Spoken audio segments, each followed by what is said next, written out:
கிறிஸ்துவுக்கு அன்பானவர்களே, ஆண்டருடைய திருப்பெயரிலே உங்களை வாழ்த்தி ஆசிர்வதிக்கிறேன். இறைவன் இந்த புதிய நாளின் நன்மைகளை மேன்மையை கொடுத்து நம்மை தாங்குவாராக. இந்த நாளின் தியானத்திற்காக ஒரு வசனத்தை உங்களுக்கு முன்பாக வைக்கிறேன். அது 2 ராஜாக்களின் புஸ்தகம் 20ஆம் அதிகாரம் 5வது வசனத்தின் மைய பகுதி. கர்த்தர் சொல்லுகிறது என்னவென்றால், உன் விண்ணப்பத்தை கேட்டேன், உன் கண்ணீரை கண்டேன். என் ஆண்டவர் கேட்கிறவராக, காண்கிறவராக அவர் இருக்கிறார்.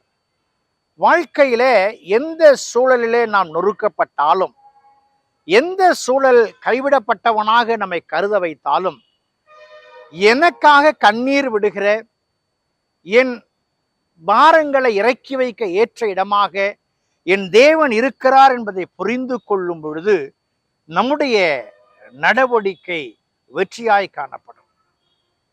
பாருங்கள், அநேக பிள்ளைகள் சிறுபிராயத்துல ஏதோ ஒரு காரியத்தில் அழுவார்கள்.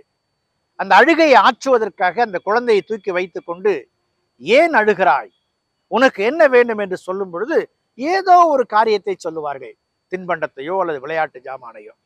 அதை வாங்கி கொடுத்து விட்டால் அந்த கண்ணீர் மாறிவிடும். இங்கே எசேக்கியாவுடைய வாழ்க்கையில அவனுடைய வாழ்க்கையின் காலங்கள், இந்த உலக காலங்கள் நிறைவு பெற போகிறது என்று சொல்லி அவனுக்கு அறிவிக்கப்பட்ட பொழுது அவன் கலங்குகிறான், கண்ணீர் விடுகிறான், இறைவனை நோக்கி மன்றாடுகிறான். கண்ணீர் பொதுவாக வருத்தத்தை காட்டும், சில நேரங்களில் இயலாமையை காட்டும், சில நேரங்களில் மற்றவருடைய துக்கத்தை பார்த்து கண்ணீர் விடுவதும் உண்டு. இந்த கண்ணீர், ஆனந்த கண்ணீர் என்பது ஒரு சில நேரங்களில் சிலருக்கு மட்டுமே அன்எக்ஸ்பெக்டடாக வருவது உண்டு. ஆனால் மற்ற நேரங்களில் வருகிற கண்ணீர் எல்லாமே தன்னுடைய வேதனையோ இயலாமையோ அல்லது மற்றவருடைய வருத்தங்களையோ வெளிக்காட்டுகிற ஒன்றாய் இது காணப்படுகிறது. ஆனால் ஆண்டவருடைய வார்த்தை கண்ணீரை கண்டேன் என்று சொல்லும் பொழுது, உன் விண்ணப்பத்தை கேட்டேன் என்று சொல்லும் பொழுது, அவர் அழுகையை களிப்பாய் மாற்றுகிற தேவன், அழுகையை களிப்பாய் மாற்றுகிற தேவன்.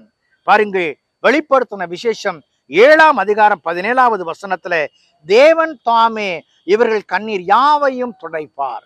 எசேக்கியாவின் கண்ணீரை துடைக்க முற்பட்ட கடவுள் இன்றைக்கு நம்முடைய வாழ்க்கையிலும் கூட இறைவனை நோக்கி விண்ணப்பிப்போம் என்று சொன்னால், நம்முடைய மன கிளேசங்களை, பாரங்களை, கண்ணீரை இறைவனுடைய திருப்பாதத்தில் ஊற்றுவோம் என்று சொன்னால், ஆண்டவர் நம்முடைய கண்ணீரையும் துடைக்க ஆயத்தமுள்ளவராயிருக்கிறார். அன்புக்குரியவர்களே, எதிலே நீங்கள் வீழ்ந்து போனீர்கள், எதிலே நீங்கள் சோர்ந்து போனீர்கள், எது உங்களுக்கு கலக்கத்தை தருகிறது, எது உங்களுக்கு கண்ணீரை வரவழைக்கிறது, இறைவனுடைய சமூகத்தை நோக்கி கூப்பிடுங்கள்.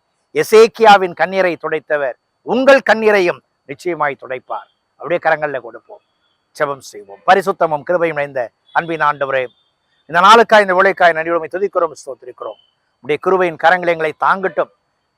உம்முடைய மேன்மைகளை நாங்கள் பெற்று உம்முடைய கரங்களின் கண்ணீரை துடைக்கும் பொழுது மகிழ்ந்து களி கூறுகிற பிள்ளைகளாகவும் உமக்கு சான்று பெற பிள்ளைகளாகவும் எங்களை பலப்படுத்தும். இயேசுவில் ஜெபிக்கிறோம், ஜெபங்கள் பிதாவே, ஆமென்.